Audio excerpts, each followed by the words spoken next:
Welcome everyone, happy to have you here. Today I'm going to go through an editing video again. This time I'm going to do a little different. It's not going to be like showing you like details of editing in terms of like different masks and stuff. I'm going to go over black and white editing, and I'm going to use one of my favorite photos. It's actually hanging up behind me. The lonely tree is actually one of my most popular photos, and at the last art show that I had on November 18th, everyone was super enthralled with the photo. It's a very, basic photo, but there's some story behind it, where the location is and everything. And then also in terms of my envisioning and editing, there's a way that goes into that. So today's video is going to be a little bit different than the last one. I want to show you how to edit in 3 different ways in black and white in Photoshop after you've done your basic edits in Lightroom. So what we're going to do today is we're going to go through that, show you everything, and then hopefully give you the ability to see ways you can edit in black and white and then kind of figure out the way you do. Me personally, I use Silver Effects Pro, which is from the NYX collection, which is their filters, but their black and white is bar none the best for me in terms of like the detail that it gives you, but then also the fact that it gives you the ability, if you're an old school black and white fan through the film days, it gives you the ability that they found effects to mimic black and white back that people shot in the film days. So this gives you ability to see a different program, possibly if you've never used it and everything. There, it's not a sponsored video.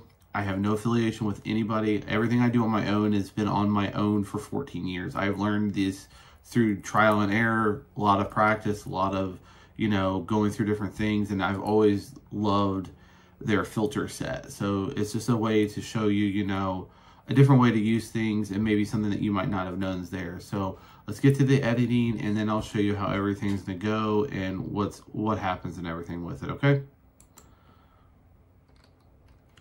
All right, so this is the Lonely Tree. This is in Cades Cove in the Smoky Mountains. Cades Cove is a loop trail, it's a loop driving trail. You can walk if you want, but you can also drive in a car. There's pull-offs, there's places to stop. I will warn you, if you ever go, this is a place that gets congested constantly for a few different reasons. One, it's gorgeous there. One of the waterfalls there is Abrams Falls, which is another photo of mine that I have that is one of my most popular photos. And it's a hiking trail there. You have to hike to get to the falls and hike back. There's a big parking area there for that. So there's a lot of people who get there early in the morning to go to the trail. On the way to the trail, I was actually going to that trail to actually go and do the hike because I wanted a fall photo of the waterfalls. Well, on the way, I actually came upon this just lonely tree in the middle of this field. It's by itself. It's in the fall. It's like 8:15 in the morning and the fog is rolling through. It's just gorgeous. I mean, and looking at it like it does now, the color photo, it's a little muddled. The colors are a little blah. I mean, I haven't done any editing to it at all, but I saw this and I envisioned, oh, this is a black and white image, and it has to be because of the way the fog was and the way the fog plays into it. So what I did was I even, as I was taking it and then I saw it in the back of my camera, I'm like, I'm going to edit this as a black and white. I knew it when I got it, was going to get into post. So what I'm doing is I'm going to show you like how I envisioned it in black and white. And that's something that some people don't envision anymore, is they don't envision their photo while they're taking it. They just shoot the photo and then they'll do stuff later. I feel if you sit down or stand somewhere or sitting somewhere with your tripod and everything, and you envision what your final image is supposed to be like, you can kind of dial it in more so your post-production work doesn't take you 35, 45 minutes where it could take you 5 to 10, like this one will. It's not that hard. So this is a lonely tree in Cades Cove. As I said, it's one of the most popular photos that I've taken photos of. And it's also, I've sold 3 copies of it, and I have the big one hanging up in my house, which is, something that I enjoy. So the first thing, always, go to your balancing. It is a kind of a cloudy day, so you want to kind of try to warm the image up a little bit. Not too much, because, warmth isn't going to matter much when you go in black and white, but to me it does. You can, you know, play with the exposure a little bit, you know, definitely add some contrast. Play up with the shadows because this foreground is a little dark, so you want to bring that foreground out just a little bit, and then you want to draw the blacks out, but then also add some clarity, because if you watch the clarity as the slider goes, the tree comes out, which gives it the ability to stand out in the image. And then, you know, I might drop the contrast down just a little bit and then bring the clarity down just a second. You can also play with the saturation, which will show up a little bit in the black and white. Not much, though. Also, you know, definitely come down, enable your photo corrections. This was taken on a Nikon D750 with a 24-to-120 f4 at 55 millimeters at f11. It was a very basic shot, you know. As I said, this is not, you know, a hard edit at all, because it's kind of, you know, you want it as black and white. I knew I wanted it as black and white. I don't like how the color looked to me. So after I got it finished and, you know, finished, and I take the distortion out and take all the vignetting out, that's how I like it to look. As I said, that you can drop the coolness down or warm it up a little bit. The warmth gives it a little bit different tone in terms of the color photo, but I'm not going for color. So you can actually, if you want to, this is an extra way to do black and white. You can actually go here and go to your saturation and just drop it all the way, and there's your black and white. To me, I don't like desaturating black and white. I think it takes away from the image overall. To me, it does. So what I would do is I would go into Photoshop. In Photoshop, there's a few different ways.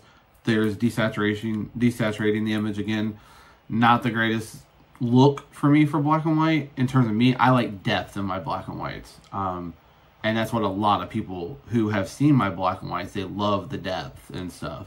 And I'm a big, I like both color and black and white, but I try to, if I can get an image in both at the same image, I have a hard time sometimes picking, but especially when they both tell a different story, because black and white is timeless, and we've had, you know, we've moved away from it so much because I think everybody likes color and stuff, but I still think black and white tells a story just like everywhere else does. So now that we have that, the other one you can do is you can do the black and white adjustment layer in Photoshop, but you just click the adjustment layer, click black and white. And the cool part about this is it gives you your sliders where you can kind of, you know, toy around with the depth, and, you know, it gives you that ability to, you know, create it, you know, be artistic, which is something that, you know, as a photographer and an artist, that's your license. You can be artistic, put your signature on the image, you know, because I guarantee you this tree has been photographed probably more times in the last 50 years than it's probably been photographed in, you know, than a lot of people's photographed it. It's how people visualize it in the finish is how it should be, if that makes sense. It's a very unique perspective on how everybody sees something, because you could have 10 people lined up taking the same photo, and I promise you all 10 people edits will be completely different, because it will all use different shutters, apertures, setups, all of that. And that's what makes us artists. That's what makes us photographers, is to give us the ability to, you know, see things differently, but appreciate everybody else's work. I have so many photographers that I follow that I appreciate the work because it is beautiful. I just don't shoot the same way they do. I don't edit the same way they do. And that's where we come out as being different. But you can learn from them. And that's what, you know, what this is all about. So yeah, you can just play around with the sliders if you wanted to. You can also go into and do like a neutral density filter to it, which I don't like how that looks. You can go to darker, that kind of stuff. I'm not a big fan of it. As I said, I like mine to be, I like the NYX collection, which is Silver Efex Pro 2. It's probably that and Color Efex Pro 2 are the only two I really use anymore. I have the other ones, but I've never really got into them because I just don't like them. So now what you do is, this is what it looks like black and white with no, this is just neutral. This is none of the extra filters or stuff they have. But what I like to do is I like to go in, and I usually start with like the high structure one because it brings the tree out, makes the tree pop. I will bring the structure down though, because It's not the structure part that I'm after. It's the way the black and white looks. So then what I'll do is I'll come down here, and here's the film types. I mean, and they have all sorts of film types that just draw your eyes into it. And also add grain, which you can edit, you can remove. It gives you grain and stuff. But the cool part is when you do this, you can take this grain down, and you can also bring it, bring it to being, neutral, and there's no grain. Then you have these to play with, which are your sliders. So, you can play with this, and you have different levels, which that's, curves are amazing in black and white because it gives you so many details to do things. And these points are just little points that they feel help. To me, how that looks. The tree's still standing out, but you have the mountain in the background, the fog's rolling through, and it just creates this simple little image. And to me, adding a little contrast in there at the same time helps the image. Now, I want to hit OK on this, but I want to do one other thing before I finish the image to show a way to possibly help it out. And I haven't done this on this, so this is something kind of new that we're going to see together. Kind of new, like how I like to visualize it in black and white. But with Color Efex Pro 2, they have that contrast where you can get that dynamic contrast between things. So what we're going to do is we're going to turn that off, and then we're going to go back to filters, or we're going to go back to the background, and then we're going to go to filters, and we're going to hit Color Efex Pro 2. And what Color Efex Pro 2 is, it's going to give me the ability to do that dynamic contrast. And then what we're going to do is, so this will fix it. If there was a color cast and color cast was wrong, this will give you the correct contrast you want. And then you want that dynamic, which if you go all the way, that light gets bright, but I don't want it all the way. I kind of want it just right here. So then what we're going to do is we're going to run that, and then we're going to turn the black and white on top of it and see how it looks. If it doesn't look right, what I'll go do is I'll go open Silver Efex Pro 2 up again, and then we'll re-edit it and show you again. But I have a feeling that all it's going to do is just going to add that contrast, that dynamic image. And yeah, see, it just made it even better. And then now that we have that, what we do is we flatten the image, and then we're going to clean it up. I saw a couple spots in here from the dirty sensor with the problems the 750s have. They always had dirty sensors, which was just that, and the D600s always, you could even send them away for professional cleaning and it would last for, a little bit. The good part is with, if it's there, how to kind of, clean the image up so that it doesn't see it. Another way, if you ever want to see those dirt spots, you can also just do this. Do a layer. What you do is you do a curve, and then you go back down to the background, and the curve will help you kind of pinpoint them. And this sensor was, the way this was, I cleaned it myself a lot too, and it caused, and it helped fix it, but also at the same time, it just wasn't the greatest thing to have to deal with constantly. So I've actually got away from that now. I shoot on a Sony AR2, and it definitely helps out a lot with the I don't really have any problems with anything like that. I like the Sony lineups of cameras and stuff, and the lightness, especially when you're hiking and stuff. But that's the finished image. It's a, as I said, it's a simple black and white edit, but it creates a very dynamic image with how the contrast is with the different layers, because you don't visualize your subject, visualize the whole image, the foreground, the midground, wherever your subject is, and then also your background, which this plays out perfectly because you have the foreground here with the grass, the tree as the main subject, and then you have that mountain in the background with the fog, kind of giving you that mysterious look, which is something the mountains do really well out there. Definitely a good thing. If you want to see any other editing videos, go ahead and hit the subscribe button. If you like this video, go ahead and give it a like, please. Definitely helps out. Next video I'm going to do, I'm actually not going to do an editing video.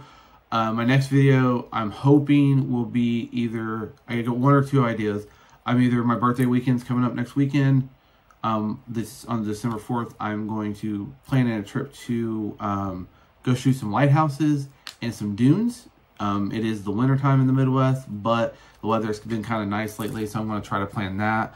That's one of my ideas. And the other one, if I don't get to go do that, the other idea I have is I'm going to do a video on why gear doesn't make a big deal. Like, I've seen some arguments on social media with other photographers where photographers are saying they're getting hired just because of the camera they shoot, which, fine and dandy, that's how you want to go about business, but I don't like how that sounds, because you're just getting hired for whatever camera you use. You're not getting hired for your skill. You want to get hired for your skill. You want to get hired as a photographer because the camera is a tool. You're the person who actually does it. So that's a subject I want to kind of touch on and kind of see what people feel about it, because it is something that's kind of, you know, I hear sometimes it's like, I only got hired because I shoot a Mamiya 645. Cool, you shoot a $30,000 camera, but do you know how to shoot it right? Do you know how to control everything about it? That's where some of that comes in. But that's a down the road video. If I don't shoot that, I'll shoot that video next week. If I don't go do the live videos at shooting the lighthouses and then also shooting the dunes, I'll probably kind of mix and match both of those videos together and create some stuff to show you me out shooting in the field and stuff. But again, if you liked it, just like the video, go ahead and subscribe to it, and I will see you guys again next week. Thank you.